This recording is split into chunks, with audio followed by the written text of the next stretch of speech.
बहुत समय पहले की बात है। किसी गांव में एक किसान रहता था। वह रोज भोर में उठकर दूर झरने से स्वच्छ पानी लेने जाया करता था। इस काम के लिए वह अपने साथ दो बड़े घड़े ले जाता था, जिन्हें वो डंडे में बांधकर अपने कंधे पर दोनों ओर लटका देता था। उनमें से एक घड़ा कहीं से फूटा हुआ था और दूसरा एकदम सही था। इस वजह से रोज घर पहुंचते पहुंचते किसान के पास 1.5 घड़ा पानी ही बच पाता था। ऐसा 2 सालों से चल रहा था।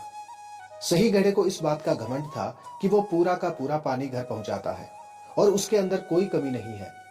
वहीं दूसरी तरफ फूटा हुआ घड़ा इस बात से शर्मिंदा रहता था कि वो आधा पानी ही घर तक पहुंचा पाता है और किसान की मेहनत बेकार चली जाती है। फूटा घड़ा ये सब सोचकर बहुत परेशान रहने लगा और एक दिन उससे रहा नहीं गया। उसने किसान से कहा, मैं खुद पर शर्मिंदा हूं और आपसे क्षमा मांगना चाहता हूं। किसान ने पूछा, क्यों? तुम किस बात से शर्मिंदा हो?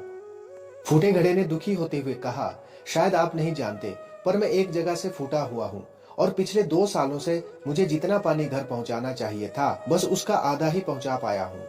मेरे अंदर ये बहुत बड़ी कमी है और इस वजह से आपकी मेहनत बर्बाद होती रहती है।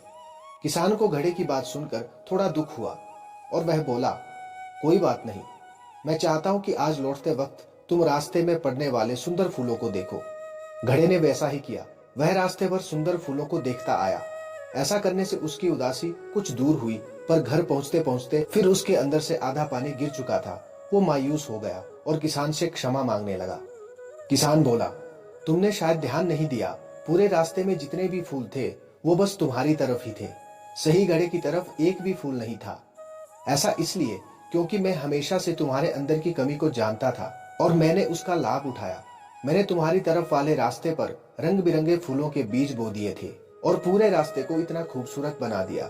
आज तुम्हारी वजह से ही मैं इन फूलों को भगवान को अर्पित कर पाता हूँ और अपना घर सुंदर बना पाता हूँ। तुम ही सोचो, अगर तुम जैसे हो वैसे नहीं होते तो भला क्या मैं ये सब कुछ कर पाता?